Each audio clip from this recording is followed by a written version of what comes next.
하나님의 말씀은 로마서 2장 1절에서 8절까지의 말씀을 봉독해 드립니다.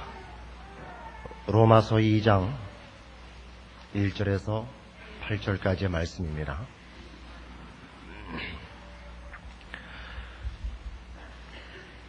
그러므로 남을 판단한 사람아, 물론 누구든지 내가 핑계치 못할 것은 남을 판단하는 것으로 내가 너를 정죄하매니 판단하는 내가 같은 일을 행함이니라. 이런 일을 행하는 자에게 하나님의 판단이 진리대로 되는 줄 우리가 아노라. 이런 일을 행하는 자를 판단하고도 같은 일을 행하는 사람아, 내가 하나님의 판단을 피할 줄로 생각하느냐? 혹 네가 하나님의 인자하심이 너를 인도하여 회개케 하심을 알지 못하여 그의 인자하심과 용납하심과 길이 참으심의 풍성함을 멸시하느냐? 다만 내 고집과 회개치 아니한 마음을 따라 진노의 날 곧 하나님의 의로우신 판단이 나타나는 그날에 임할 진노를 내게 쌓는도다. 하나님께서 각 사람에게 그 행한 대로 보응하시되 참고 선을 행하여 영광과 존귀와 썩지 아니함을 구하는 자에게는 영생으로 하시고, 오직 당을 지어 진리를 쫓지 아니하고 불의를 쫓는 자에게는 노와 분으로 하시리라.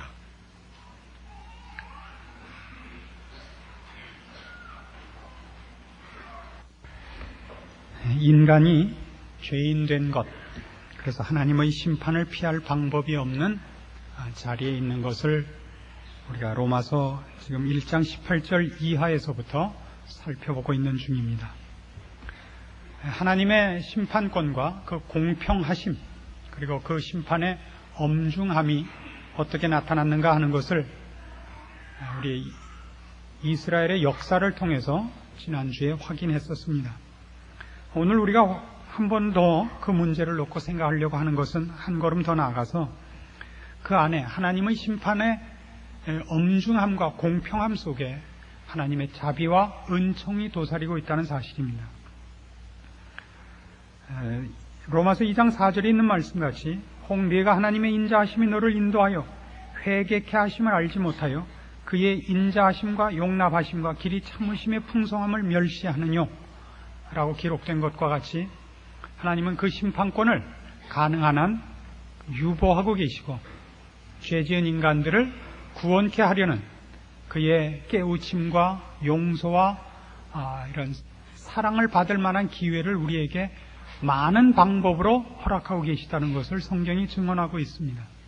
그러나 인간의 죄악된 그 지독함은 이런 하나님의 은혜와 깨우칠 만한 기회들을 오히려 돌이킴으로 반성하고 회개하는 것으로 쓰지 않고 저들의 고집을 더욱 높이는 데 쓰고 있다고 역사와 성경이 증언하고 있습니다. 오늘은 바로 그 문제, 인간들이 어떻게 하나님의 이 두려운 심판을 목도하고, 그리고 하나님이 그 심판권을 가능한 한 유보하사 우리를 사랑과 긍휼로 이렇게 기회를 주심에도 불구하고 고집을 부려 죄를 지으며 또 하나님의 이 인자하심과 자비하심을 멸시하는가 하는 것을 조금 살펴보아서 인간의 그 죄악상을 조금 더 분명히 보려고 하는 것입니다. 지난주에도 보았던 그 유대의 멸망 사건을 다시 한번 봅시다. 역대하 36장입니다.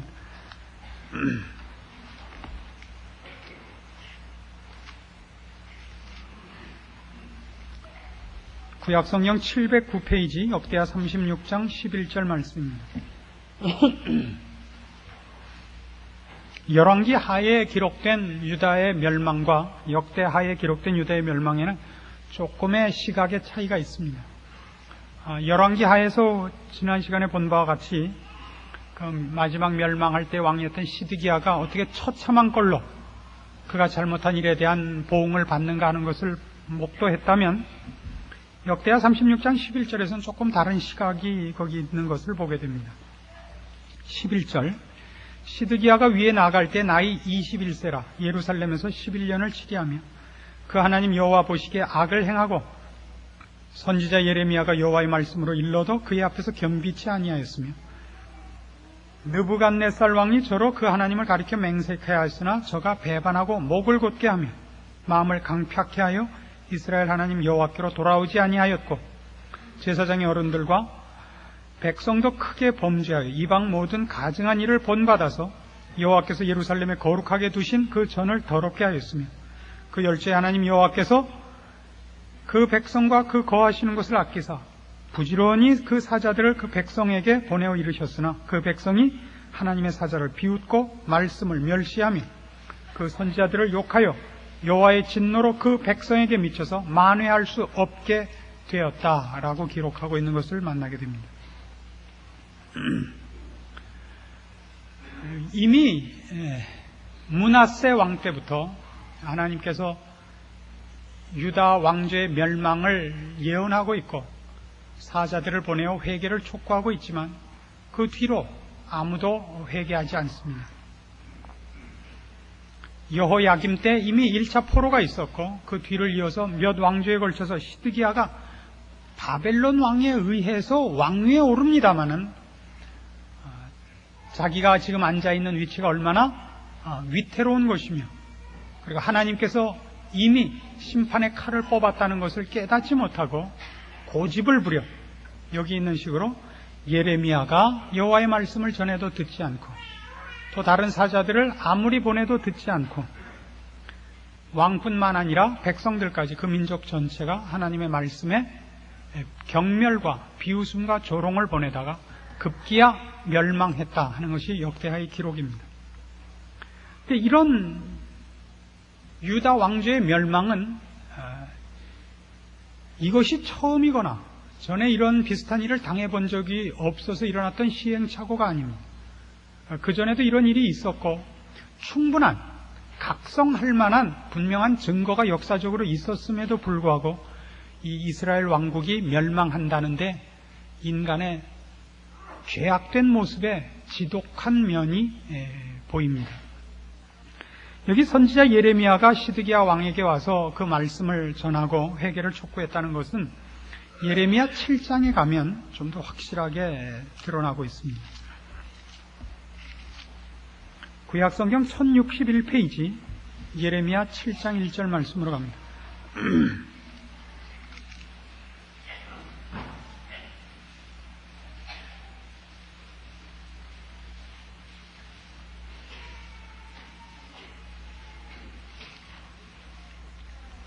예레미야 선지자는 기원전 626년부터 포로된 잠시 후까지 사역을 한 선지자입니다. 그리고 지금 여기 기록된 예레미야 7장은 여호야김 왕일 때에 이미 하나님의 심판을 예언하고 회개를 촉구하는 장면입니다. 그러니까 벌써 몇 왕 전에 지금 이 글을 쓸 때가 기원전 608년경으로 추정이 되고 있고 1차 포로가 여호야김 왕이 왕으로 있던 605년에 일어납니다. 그러니까 한 3년 전에 이 글이 쓰여졌습니다. 그 1차 포로가 있었고 그때 다니엘도 또 그의 친구들도 그때 잡혀갑니다. 그리고 586년에 망하니까요. 605년에 그러고 586년이면 어떻게 됩니까? 한 20년도 채 안 돼서 망하기까지 그 뒤에 여호야긴이라는 왕도 있었고 이 시드기야 왕에 이르기까지 몇 왕을 지나면서 그 꼴들을 보면서도 시드기야가 회개하지 않았다는 건 참으로 놀라운 어리석음입니다. 놀라운 어리석음이죠. 7장 1절 말씀 봅시다. 여호와께로서 예레미야에게 말씀이 임하니라 가라사대 너는 여호와의 진문에 서서 이 말을 선포하여 이르기를 여호와께 경배하러 이 문으로 들어가는 유다이나 다 여호와의 말씀을 들으라. 만군의 여호와 이스라엘의 하나님이 이같이 말씀하시되 너희 길과 행위를 바르게 하라. 그리하면 내가 너희로 이곳에 거하게 하리라. 너희는 이것이 여호와의 전이라 여호와의 전이라 여호와의 전이라 하는 거짓말을 믿지 말라. 너희가 만일 길과 행위를 참으로 바르게 하여 이웃들 사이에 공의를 행하며 이방인과 고아와 과부를 압제하지 말며 무죄한 자의 피를 이곳에서 흘리지 아니하며 다른 신들을 쫓아 스스로 해하지 아니하면 내가 너희를 이곳에 거하게 하리니 곧 너희 조상에게 영원 무궁히 준 이 땅이니라. 너희가 무익한 거짓말을 의뢰하는도다.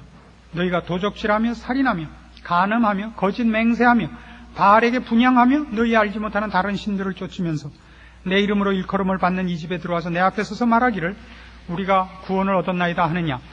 이는 이 모든 가증한 일을 행하려 함이로다. 내 이름으로 일컬음을 받는 이 집이 너희 눈에는 도적의 구렬로 보이느냐? 보라, 나 곧 내가 그것을 보았노라. 여호와의 말이니라. 이건 의미심장한 경고입니다. 여호와의 전에 모였다가 나가는 사람이면 거기서 생명과 거룩을 받고 나가야 되고, 그래서 나가면 거룩한 경건한 신자로서 생활을 해야 됩니다.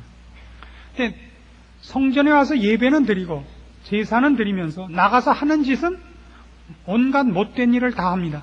그 성전이 거룩한 자의 집단이 아니라 도둑놈들의 집단이 됐다 이겁니다. 너희는 이전이 도적의 구렬로 보이느냐?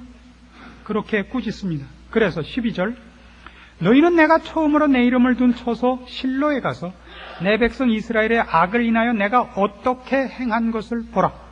나 여호와가 말하노라. 이제 너희가 그 모든 일을 행하였으며 내가 너희에게 말하되 새벽부터 부지런히 말하여도 듣지 아니하였고 너희를 불러도 대답지 아니하였느니라. 그러므로 내가 실로에 행함같이 너희가 의뢰하는 바 내 이름으로 일컬음을 받는 이 집 곧 너희와 너희 열조에게 준 이곳에 행하겠고 내가 너희 모든 형제 곧 에브라임 온 자손을 쫓아냄같이 내 앞에서 너희를 쫓아내리라 하셨다 하라. 이미 경고를 합니다. 여호야김 왕 때 이 경고를 하고, 그러니까 608년, 기원전 608년에 이 경고가 있었고, 그 실제적인 그 행사가 605년에 일어나서 바벨론 왕 느부갓네살에 포위되어 여호야김 왕을 비롯한 모든 귀족들이 1차로 잡혀가고, 그 뒤를 이어서 여호야긴이 왕이 되고, 몇 대에 걸쳐 오면서 바벨론 왕의 그 입김 속에서 놀아나다가 결국은 그 왕이 눈이 뽑혀서 쇠사슬에 묶여 잡혀가고 그 나라가 온전히 망하는, 성전이 몽땅 파괴되고 그 나라가 온전히 망하는 자리까지 이릅니다. 그러면서 무엇을 제시하느냐 하면, 내가 최초로 내 이름을 두었던 실로에 내가 행한 것을 다시 한번 생각해 보고 내가 하는 경고에 너희는 귀 기울여라. 가능하면 하나님은 이 유다를 멸망시키고 싶지 않으신 겁니다. 더 넓게 얘기해서 하나님은 인간을 심판하고 멸망시키는 것이 본뜻이 아니십니다. 회개할 기회를 주고 우리에게 그 심판이 임하기 전에 이미 임했던 심판을 근거로 해서 우리가 돌이키기를 원하는 겁니다. 이 실로에 있었던 사건이 무엇인가를 좀 알 필요가 있습니다. 사무엘상 4장 말씀으로 갑시다. 구약성경 413페이지입니다.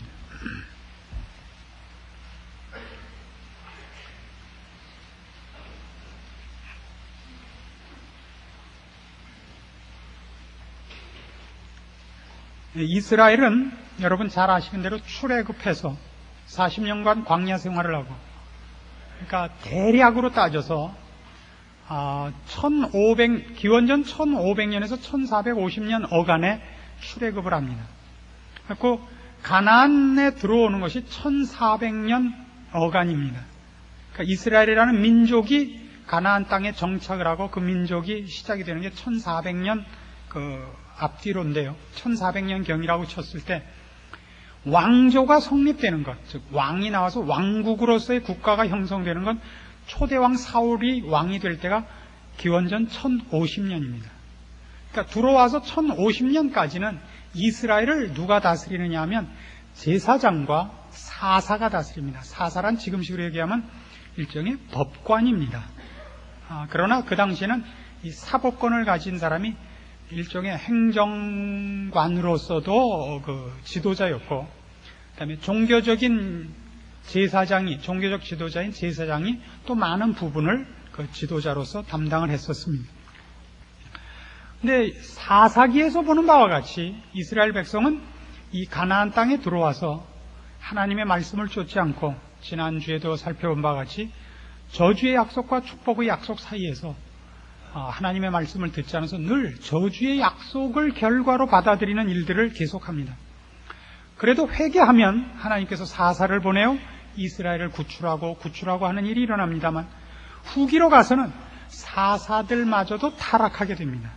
그 중에 이때 이제 사무엘이 일어나기 시작하는 이때는 사무엘이 마지막 사사입니다만은 그 바로 전, 사무엘 다음은 이제 사울 왕으로 이어집니다. 왕국으로. 그 전 마지막 사사가 사무엘이고 그 전 사사가 엘리입니다. 엘리라는 사사는 이 부패한 사사 중에 하나였습니다. 사무엘상 4장 1절 말씀부터 옵니다. 사무엘의 말이 온 이스라엘에 전파되니라. 이스라엘은 나가서 블레셋 사람과 싸우려고 에베네셀 곁에 진치고 블레셋 사람은 아벡에 진쳤더니 이스라엘을 대하여 항오를 벌이니라. 그 둘이 싸우다가 이스라엘이 블레셋 사람 앞에서 패하여 그들에게 전장에서 죽임을 당한 군사가 4,000명가량이라. 백성이 진으로 돌아오며 이스라엘 장로들이 가로되 여호와께서 어찌하여 우리로 오늘 블레셋 사람 앞에서 패하게 하셨는고. 여호와의 언약궤를 실로에서 우리에게로 가져다가 우리 중에 있게 하여 그것으로 우리를 우리 원수들의 손에서 구원하게 하자 하니, 이에 백성이 실로에 보내어 그룹 사이에 계신 만군의 여호와의 언약궤를 거기서 가져왔고 엘리의 두 아들 홈니와 비느하스는 하나님의 언약궤와 함께 거기 있었더라. 여호와의 언약궤가 진에 들어올 때 온 이스라엘이 큰 소리로 외치매 땅이 울린지라. 블레셋 사람이 그 외치는 소리를 듣고 가로되 히브리 진에서 큰 소리로 외치면 어찌미냐 하다가 여호와의 궤가 진에 들어온 줄을 깨달은지라. 블레셋 사람이 두려워하여 가로되 신이 진에 이르렀도다 하고 또 가로되 우리에게 화로다. 전일에는 이런 일이 없었도다. 우리에게 화로다. 누가 우리를 이 능한 신들의 손에서 건지리요. 그들은 광야에서 여러 가지 재앙으로 애굽인을 친 신들이니라. 너희 블레셋 사람들아 강하게 되며 대장부가 되어라. 너희가 히브리 사람의 종이 되기를 그들이 너희의 종이 되었던 것 같이 말고 대장부같이 되어 싸우라 하고, 블레셋 사람이 쳤더니 이스라엘이 패하여 각기 장막으로 도망하였고 살육이 힘이 커서 이스라엘 보병에 엎드러진 자가 3만이었으며 하나님의 궤는 빼앗겼고 엘리의 두 아들 홈니와 비느하스는 죽임을 당하였더라. 이 가나안 땅에 있었던 원주민들과 이스라엘 간의 이제 그 대적 관계가 자주 일어나는데, 가장 큰 대적이 블레셋입니다. 블레셋이라는 이름으로는 여러분이 익숙치 않겠습니다만 이게 바로 팔레스타인입니다. 그러니까 지금 팔레스타인 플로 해방기구 이렇게 한 아라파트를 의장으로 한 그 민족이 바로 이 블레셋의 후예입니다. 그 땅 이름을 팔레스타인이라고 한 이유이기도 합니다. 이 블레셋 사람과 이스라엘 사람 사이에 가장 큰 적대 관계가 있었고, 이때도 이제 전쟁 중인데, 이 전쟁이 일어나는 것, 즉 블레셋이 강성해져서 이스라엘을 못 살게 구는 건 언제나 이스라엘이 하나님을 배반했을 때입니다.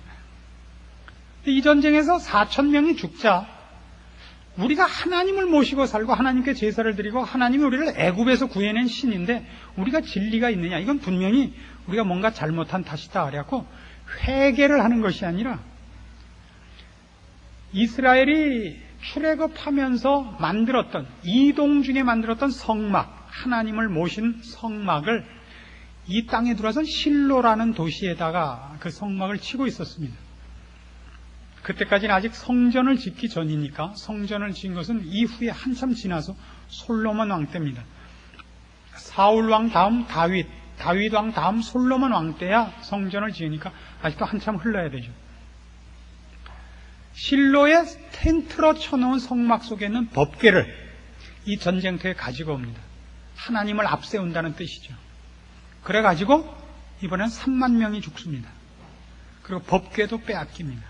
그리고 이 법궤를 모시고 섰던 홈니와 비느하스는 이 사사 엘리의 두 아들은 망난이었습니다. 그래갖고 그 제물을 가지고 오는, 제사 드리러 오는 성도들의 제물을 제사도 드리기 전에 빼앗아 먹거나, 또는 그 제사 드리러 온 부녀자들을 희롱하고 하는 죄를 범한 자들이어서 악명이 높았던 자들입니다. 근데 그 아버지 엘리가 그 두 아들을 꾸짖지 않곤 했습니다. 이때 나이 98세에 이른 이 엘리는 이 일로 인하여 하나님 앞에 크게 노하심을 받아서 저주를 받습니다.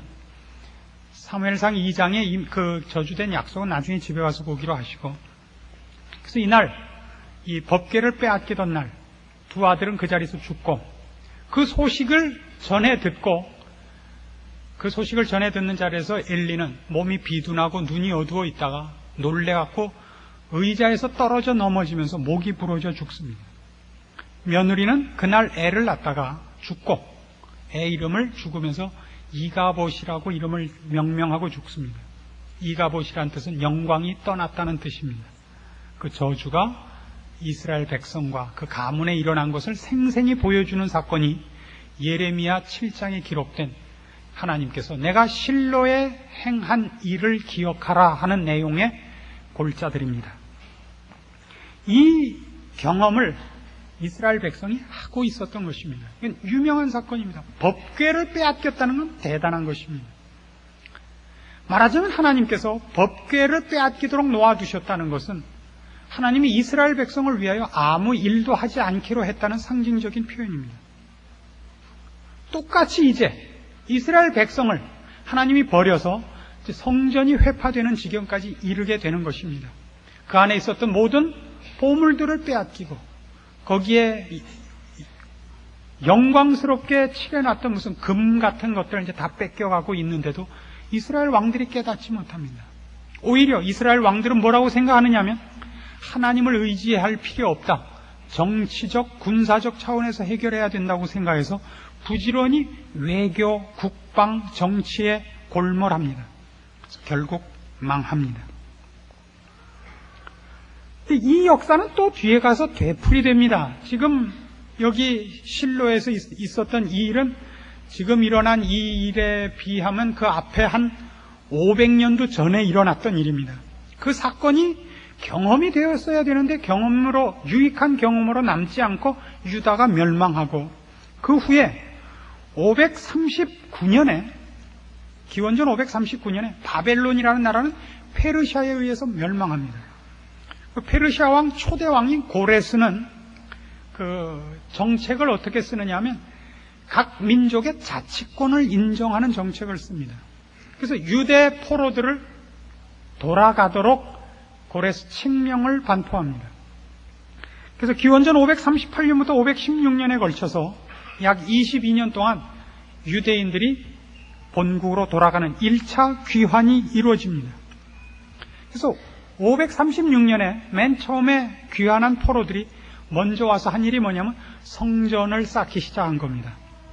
파괴된 성전을 쌓기 시작해서 성전의 기초를 완성합니다. 그러나 주변 국가들의 반대로 모함에 걸려서 이것이 방해를 받아서 쭉 연기되다가 522년에 이르러 당시 페르시아 왕 다리오에 의하여 다시 허가를 받아 520년에 성전을 재건합니다. 성전이 완성이 됩니다. 그래 놓고 약 100년이 흘러서 이스라엘 민족의 신앙 상태가 어땠느냐 하는 것이 말라기서에 나옵니다. 마태복음 바로 앞에 말라기 구약성경 1327페이지입니다. 1장 6절 말씀은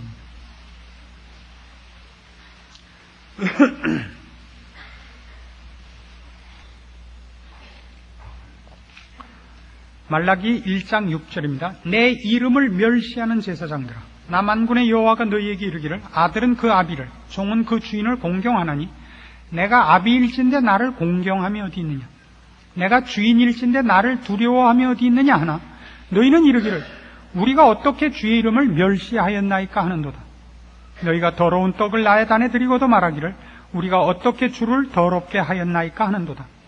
이는 너희가 주의 상은 경멸히 여길 것이라 말함을 인함이라. 만군의 여호와가 이르노라 너희가 눈먼 희생으로 드리는 것이 어찌 악하지 아니하며 저는 것 병든 것으로 드리는 것이 어찌 악하지 아니하냐. 이제 그것을 너희 총독에게 드려보라. 그가 너를 기뻐하겠느냐 너를 간합하겠느냐. 만군의 여호와가 이르노라 너희는 나 하나님께 은혜를 구하기를 우리를 긍휼히 여기소서 하여 보라. 너희가 이같이 행하였으니 내가 너희 중 하나인들 받겠느냐. 만군의 여호와가 이르노라 너희가 내 단 위에 헛되이 불사르지 못하게 하기 위하여 너희 중에 성전문을 닫을 자가 있었으면 좋겠도다. 내가 너희를 기뻐하지 아니하며 너희 손으로 드리는 것을 받지도 아니하리라. 이 성전을 재건하고 100년도 흐르기 전, 이때가 기원전 430년경입니다. 이때 이스라엘 백성의 신앙 상태가 이 꼴이었다 그럽니다. 제사장들마저도 하나님을 멸시하고 성의 없는 제사를 그저 하나의 요식 행위로 치르고 있는 상태로까지 전락하게 됩니다. 왜 이렇게 되었는가? 그 역사적인 배경은 이렇습니다. 이스라엘 백성은 자기네들이 하나님을 섬기고 있고, 즉 하나님을 섬긴다는 것이 하나의 의식을 행하고 있는 것으로서 자기네들은 만사 형통하다고 믿고 있는 겁니다. 하나님만을 따르질 않습니다. 가나안 땅을 줄 때 약속했던 거. 너희는 거기 사는 족속같이 하지 마라. 내 말을 들어라. 하나님 말씀을 듣고 사는 행위는 없고 착하게 살라는 뜻이 아닙니다. 도덕과 윤리가 아니라 하나님의 존재를 인정하고 하나님에 의해서 그의 인생관이나 가치관이 좌우되지 않고 자기가 하고 싶은 대로 살면서 종교적 행위는 유지하고 있단 말이죠. 그래서 무슨 일이 생기면 종교적 행위를 방법론으로 써먹어요. 자기 욕심을 채우기 위하여. 그래서 실패했던 게 아까 얘기한 실로 사건입니다. 블레셋에게 법궤를 뺏겼던 사건이고, 그리고 이제 유다 왕조가 멸망한 사건입니다. 내가 필요한 것 하나도 도와주지 않는 하나님 무슨 소용이 있느냐라고 외면하고 완전히 정치적, 군사적으로 몰두해버렸다가 멸망한 것이 유다 왕국의 멸망입니다. 그리고 돌아와서는 이제 정신을 차리고 종교적인 회개와 각성이 일어나서 성전을 재개하고 종교적인 개혁이 일어났습니다만 그것도 나중에 유야무야 됩니다. 왜냐하면 하나님을 섬기는 것이 세상의 욕심을 하나도 채워주는 것이 없단 말이죠. 이것이 가장 큰 병입니다. 신자들에게나 불신자들에게나. 그래서 하나님을 섬기는 것이 시들해지기 시작합니다.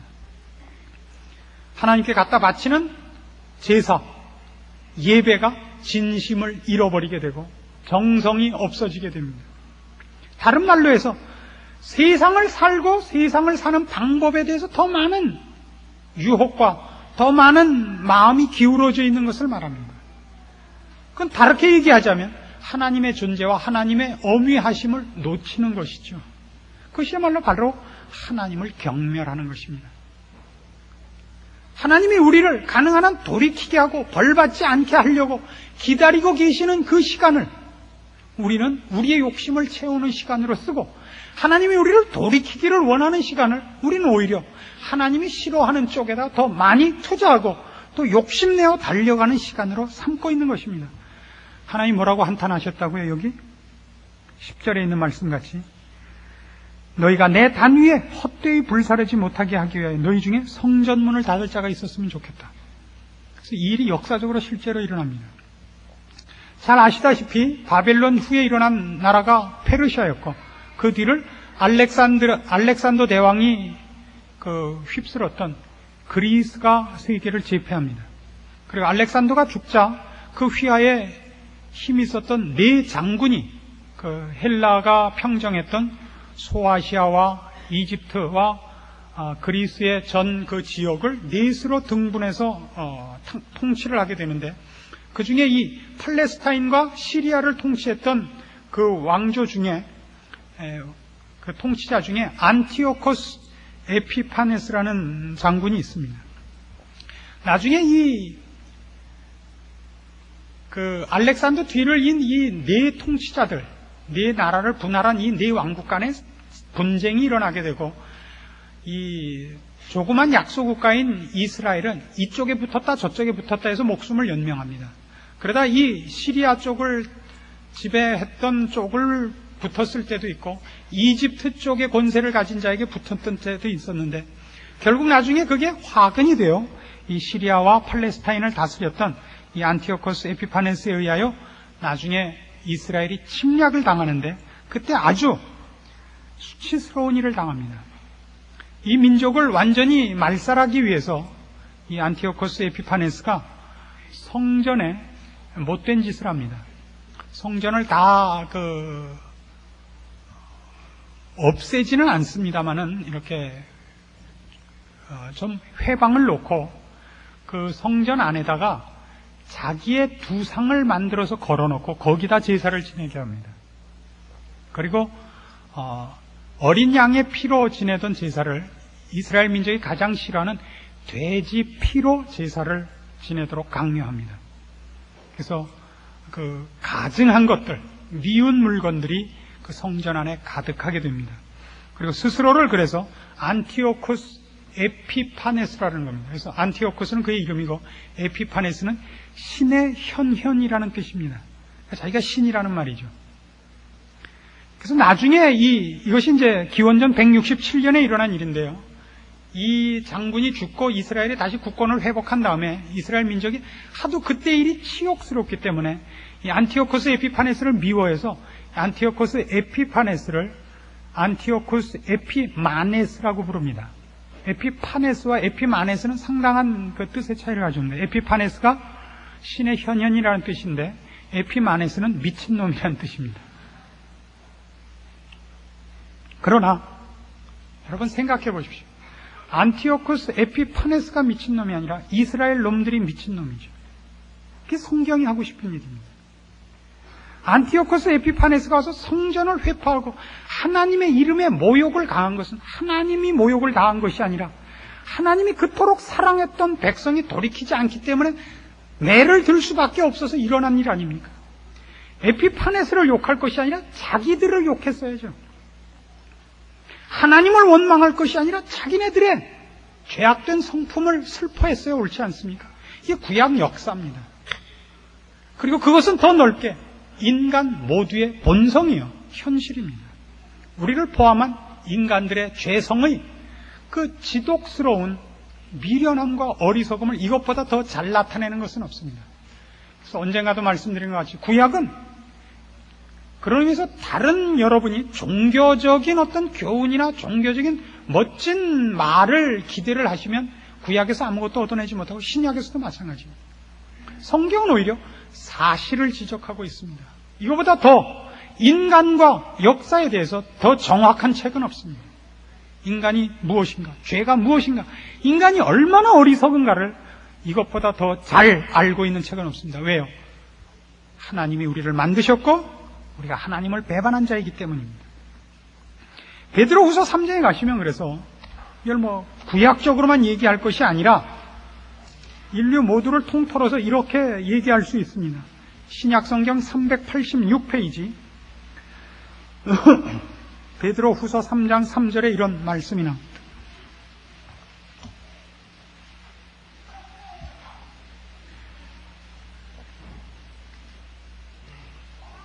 베드로후서 3장 3절입니다. 먼저 이것을 알지니 말세에 기롱하는 자들이 와서 자기의 정욕을 쫓아 행하며 기롱하여 가로되 주의 강림하신다는 약속이 어디 있느냐? 조상들이 잔후로부터 만물이 처음 창조할 때와 같이 그냥 있다 하니 이는 하늘이 옛적부터 있는 것과 땅이 물에서 나와 물로 성립한 것도 하나님의 말씀으로 된 것을 저희가 불어 잊으려 함이로다. 이로 말미암아 그때 세상은 물에 넘침으로 멸망하였을 때 이제 하늘과 땅은 그 동일한 말씀으로 불사르기 위하여 간수하신 바 되어 경건치 아니한 사람들의 심판과 멸망의 날까지 보존하여 두신 것이니라. 세상 사람들이 그렇게 묻는다고요. 세상이 망한다고? 언제 망했느냐? 몇만 년 전부터 인류가 있어온 이래로 한 번도 세상이 망한 적이 어디 있냐? 물론 전쟁도 있고 기근도 있고 지진도 있고 태풍도 있었다. 세상은 망하지 않더라. 이게 영원히 갈 것이다 라고 할 것이다. 그러나 기억하라. 옛날 노아 홍수를 기억하라. 우리 더 많이 기억해야 됩니다. 소돔 고모라를 기억해야 됩니다. 실로에 행한 하나님의 역사를 우리가 알고 있고 유다의 멸망을 알고 있고 안티오코스 에피파네스에 의한 성전의 모독을 우리가 알고 있습니다. 아니, 더 넓게 역사를 보십시오. 나폴레옹의 종말을, 히틀러의 종말을, 알렉산더와 징기스칸의 종말을, 어떤 나라든 악하게 살았던 나라의 종말을 우리가 압니다. 바벨론과 페르시아의 끝을 보았고 그리스와 로마의 끝을 보았습니다. 대일본 제국의 종말을 우리 눈으로 보았고 공산주의의 종말을 우리가 우리 눈으로 보고 있습니다. 하나님은 의로우신 하나님입니다. 8절 말씀 계속해서 옵니다. 사랑하는 자들아, 주께는 하루가 1000년 같고 1000년이 하루 같은 이 한 가지를 잊지 말라. 주의 약속은 어떤 이에 더디다고 생각하는 것 같이 더딘 것이 아니라 오직 너희를 대하여 오래 참으사 아무도 멸망치 않고 다 회개하기에 이르기를 원하시느니라. 하나님은 이 세상 역사를 끝맺힐 날을 준비하고 계십니다. 작정하고 계십니다. 그리고 우리가 영원히 멸망치 않기 위하여 중간중간 우리로 하여금 보고 깨달을 만한 사건들과 일들을 경험케 하여 우리가 돌이키기를 원하고 계십니다. 또 우리는 그 일이 나에게 일어나지 않는 것을 인하여 오히려 하나님을 비웃고 하나님의 길이 참으심과 자비하심을 악용하고 있습니다. 이것이 인간의 진정한 모습입니다. 이걸 앞에 있었던 말씀식으로 5절에 있는 것 같이 하늘이 옛적부터 있는 것과 땅이 물에서 나와 물로 성립한 것도 하나님의 말씀으로 된 것을 저희가 불어 잊으려 한다고. 일부러, 고의로 말이죠. 고의로. 이것이 세상 사람들의 죄성입니다. 그리고 우리도 가능하면 어떻게 하기를 원하느냐 하면 하나님의 경고와 하나님의 말씀을 몰랐으면 좋겠다는 쪽을 선택합니다. 그래서 여러분이 설교를 들으러 교회에 오시면 잘한다 그러는 설교를 여러분들이 기대하고 오는 법입니다. 여러분들의 잘못을 지적하는 걸 여러분이 원치 않습니다. 여러분이 잘못한 것을 목사가 보지를 않기를 원하고 있습니다. 그렇죠. 이중적이죠. 여러분 스스로가. 세상에 나가면 세상적으로 살고 교회에 들어와서는 가장 잘 살고 있는 신앙인인 것 같은 얼굴을 해서 서로 짜고 살자고 사실은 그렇게 여러분이 저를 유혹하는 셈입니다. 그래서 여러분의 진면목을 들키면 화를 내요. 어떡하잔 말입니까? 그러고 아주 그다음부터는 내놓고 그 길로 가버리죠. 부끄러워하는 사람이 없습니다. 주님이 이 땅에 오시자 주님을 쫓아버렸지 회개하지 않은 것이 인간이라고요. 인간의 죄를 분명히 아셔야 됩니다. 그러나 여러분은 달라야 됩니다. 여러분은 거듭난 자요, 하나님을 아는 자요, 말씀이 여러분 마음에 이해되는 자들입니다. 여러분 마음에 일어나는 거스리려는 마음을 여러분은 다스릴 수 있어야 됩니다. 그러니까 생각하셔야 됩니다. 짧은 인생인 것을.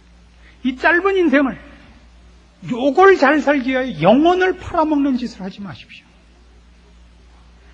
하나님의 길이 참으심과 깨우치시는 말씀을 경홀히 여기지 마십시오. 인간은 참 어리석어서 하루를 위하여 1년을 팔아먹을 수 있는 족속입니다. 하루를 기고만장하려고 1년을 팔아먹고 요 60평생을 잘난 척하려고 영원을 팔아먹을 준비가 되어 있는 것이 인간입니다. 인간의 어리석음이란 참으로 대단한 겁니다. 그의 어리석음은 단순히 어리석음으로 그치는 것이 아니라 하나님을 멸시하는 것과 연결되어 있다는 것을 기억하셔야 됩니다. 우리의 어리석음은 하나님의 은혜와 용서를 멸시하는 것이요, 하나님께서 우리를 향하여 벌리신 사랑의 품을 외면하는 참으로 가증스러운 죄인 것을 명심하셔야 됩니다. 죄란 남의 것을 훔치고 11조를 안 내고 하는 정도의 것이 아닙니다. 하나님이 우리를 향하여 가지신 사랑과 긍휼을 외면하며 그것을 악용하는 가장 악질적인 것입니다. 이 죄에 여러분이 빠지지 마시고 이 어리석음을 고집 피우지 마시기를 주의 말씀을 의지하여 권합니다. 여러분의 마음을 붙잡아 하나님 앞으로 끌고 가시고 십자가 아래 여러분의 무릎을 꿇리시고 힘을 다하여 목숨을 걸고 신자로서의 생활을 다시 한번 결심하시는 여러분이 다 되시기를 바랍니다. 여기에 기록된 성경의 교훈들이 여러분의 인생에 유익한 밑거름이 되도록 노력하십시오. 기도하십시다. 하나님 아버지 은혜를 감사합니다. 우리를 사랑하시는 사랑과 기다리시는 인애와 자비가 헛되지 않을 것을 믿습니다. 우리의 미련함과 완악함대로 놓아두지 마시고 우리의 심령의 눈을 뜨게 하시고 주의 사랑의 음성에 귀 기울이게 하시며 무릎 꿇을 수 있는 은혜를 베푸시옵소서. 그리고 주의 말씀을 들은 대로 목숨을 걸고 열심을 다하여 주의 말씀을 의지하여 살아 주님을 만날 준비를 하는 지혜로운 신자들이 다 되게 하시옵소서.